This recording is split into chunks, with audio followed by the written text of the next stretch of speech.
अब भारत सिर्फ हथियार खरीदार नहीं, एक मजबूत रक्षा निर्माता बनने की ओर तेजी से आगे बढ़ रहा है। डीआरडीओ ने हाल ही में 9 महत्वपूर्ण रक्षा तकनीकों को निजी क्षेत्र को ट्रांसफ़र किया है। यह सिर्फ तकनीक नहीं बल्कि आत्मनिर्भरता की असली चाबी है। आइए जानते हैं कि ये तकनीक क्या है, किसे दी गई हैं और इसका भारत के भविष्य पर 1998 में डीआरडीओ की स्थापना भारत को विदेशी रक्षा उपकरणों पर निर्भरता से मुक्त करने के लिए की गई थी।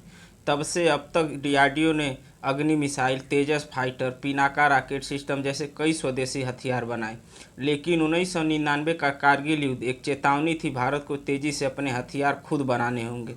2020 के बाद से जब भारत चीन सीमा पर तनाव बढ़ा, तब आत्मनिर्भरता की ज़रूरत और बढ़ गई, क्योंकि भारत को अब सबसे बड़ा पड़ोसी दुश्मन देश चीन नज़र जो भारत 75% अपनी रक्षा ज़रूरत रूस से खरीदता था, उसमें भारत को अब एक बहुत बड़ा थ्रेट नज़र आने लगा। क्योंकि रूस पाकिस्तान के खिलाफ हमें हथियार सप्लाई तो कर देगा, पर अगर चीन से हमारा कोई बड़ा युद्ध हुआ तो शायद रूस भी अपने कदम पीछे खींच सकता है। डीआरडीओ हर साल कई सिस्टम को डिजाइन करता है, लेकिन उनका बड़े पैमाने पर निर्माण करना एक चुनौती। इसलिए सरकार ने नीति बनाई, डीआरडीओ केवल प्रौद्योगिकी विकसित करेगा और प्राइवेट कंपनियां उसे बड़े पैमाने पर बनाएंगी और निर्माण करेंगे।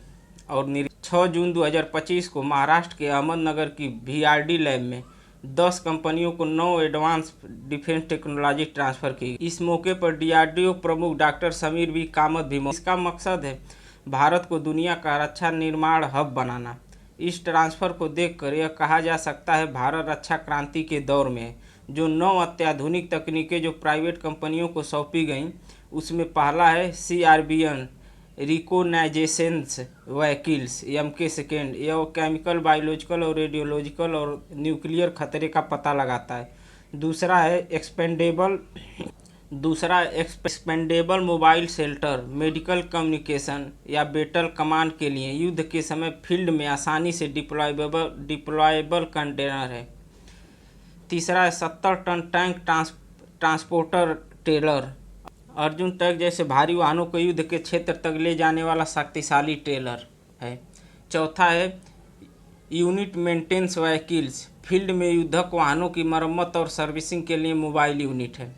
पांचवा है mounted gun system, mobile artillery system जो हिट एंड रन ऑपरेशन में बेहद उपयोगी होता है।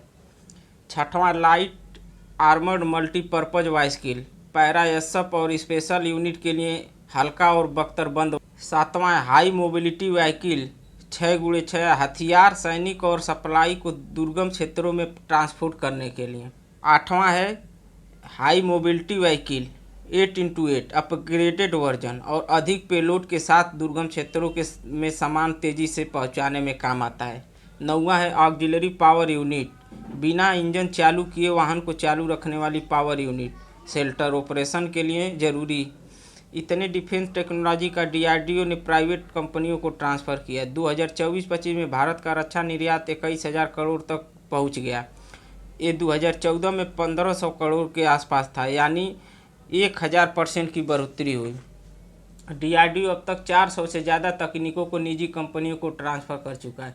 इस ग्रोथ का कारण है सरकार की नीति, डीआरडीओ की टेक्नोलॉजी और प्राइवेट सेक्टर की बढ़ चढ़कर डिफेंस सेक्टर में आगे आना। इससे भारत अपने डिफेंस मैन्युफैक्चरिंग में आत्मनिर्भर और विदेशों से हथियार खरीदने में कमी और नई नौकरियां का अवसर भारत में तेज़ी से बढ़ेगी। डीआरडीओ ने Bharat forge, Ashok Leyland, Mahindra defence, Tata advance system, ELCOM innovation और कई MSME छोटी डिफेंस इनोवेशन हैं, उन्हें यह नौ टेक्नोलॉजी का लाइसेंस दिया है। आने वाले सालों में भारत ग्लोबल डिफेंस हब बनने जा रहा है। भारत 5 वर्षों में 40,000 करोड़ रक्षा निर्यात का लक्ष्य बनाया है और भारत अब S-400 जैसे सिस्टम के लिए भी रूस पर निर्भर नहीं रहेगा, क्योंकि प्रोजेक्ट कुशा के तहत भारत इंडियन मेड S-400 हथियार बना रहा है। तेजस, आकाश और पिनाका जैसे हथियार भारत पहले से ही दुनिया के देशों को बेच रहा था। क्या आपको लगता है डीआरडीओ और प्राइवेट सेक्टर की ये साझेदारी भारत को रक्षा क्षेत्र के सुपर पावर